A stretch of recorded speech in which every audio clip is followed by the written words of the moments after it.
दिनैनि माबा जागोन बाथानि सायाव बुंगोन। बाथाखौ एम बाथा एक्सुअलि बेना आफादाव M.biban जों बिजों आंजों एखे जायगायावनो मोनसे जायगायावनो थाना फैनाय आरो जों बिजों आंजों गोबाव सम थानो मोनदों। गोबाव सम नङाब्लाबो जोङो 98आव बिजों आंजों ज' थानो मोनदों। दानि M.bibanखौ निउस नावआ माबायदिहाय नंखाय खोथा बुंनानै माबायदि खैफोदाव खोख्लैनो नागिरदों जों बर'खौ आरोबाव जोंनि बर' हारिखौ आरोबाव खनसेबाव खैफोदाव खोख्लैबावनो नागिरबाय निउस नावआ ओरैबायदि नंखाय खोथा फोसावदों बियो दिनै बेखौ खारदों होननानै बुंबावदों। खारनाय मानसिया खि दिनैहाय रादाबाव नुजायो नामा? बे निउस नावआ एसामिस गुवाहाटी स्टुडिअ'त बহি পেলাই থাকি পেলাই লেকচাৰ মাৰি থাকিলে নহয়। যদি বাথাৰ বিষয়ে যদি জানিব খুজিছে কেম্পত আহিবি তাৰ লগত কথা কবি ভালকৈ ভাল কথাটো শুনি যাবি তাৰপিছতহে তাক পলাইছে বা পলাতক বা এনেকুৱা ঘোষণা কৰিবি। যদি লগ নাপায় তেতিয়াহে পলাতক বুলি ক'ব পাৰে। কি হিচাপত M.biban নিউজ নাওৱে কি ভুৱা মেছেজ কৈ আছে নেকি? কিবা যদি সি যদি পলাতক অৱস্থা থাকিলে কেতিয়াবা পলালে হয়। পলাইছে সি আকৌ আহিছে না তাৰপিছত আকৌ কিয় জংঘলত যাব কি দৰকাৰ আছে এতিয়া?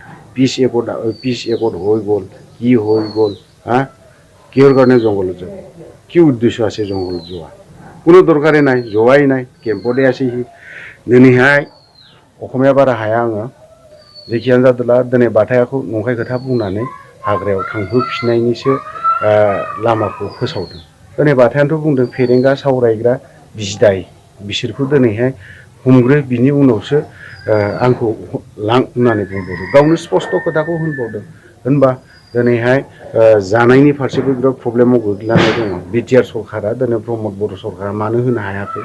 मानो बिसोरनि प्रब्लेमखौ फोजोबनानै NDF एफा गिदिर थांखिखौ दिनै फोजोबनो हादोंबा सावरायनानै नों खनसे खोथायावनो फंसे रावावनो नोङो दिनैहाय SBनि मानसिफोरजों नोङो दिनैहाय थांफानानै सिगनेसार होनो हादोंबा दिनै बाथामोननि M.biban मोननि NLFBनि प्रब्लेमखौ दिनै मानो फोजोबना होनो हायाखै? मानो समाधान खालामना होनो हायाखै दिनैसिम? सानखि मोजां सावरायनायानो जायाखै। ओंखायनो बिथांमोना प्रमदनि सिङाव थाजानो लुबैदों NLFBखौ। ओंखायनो प्रमदआ दिनैहाय बिथांमोनखौ गुरुत्तबो होआखै गोसोबो होआखै। M.bibanनि सायाव सब समाय इलिगेल लाबोबाय थानायखौ आं नुबाय थादों। दिनैहाय गेजेरावबो खारदों होननानै बुंदों मैया दाखालिबो। दिनै मानो खारनो बेलाय? दिनै मोनसे गोजोन दिनै बिथांमोनाबो सिज फायाराव फैदों। सिज फायार लानायावहाय सिज फायार लानायावबो दिनै आरोबाव एसामिस निउसजों नों बर'आ आं बर'आ मानो बेफोरबायदि नंखाय खोथा फोसाव थानांगौ जाखो? जों ओंखायनो लाजिथाव दिनै नंखाय निउस नावआ नंखाय खोथा फोसावबाय थानाया आं बेखौ M.bibanखौ दिनै बेफोरबायदि नंखाय खोथा फोसावबाय थानाय निउस नावआ गोजानाव थानाया मोजां। थ' आं बेखिनियावनो दोनथ'नाय जाबाय। गोजोन्थों।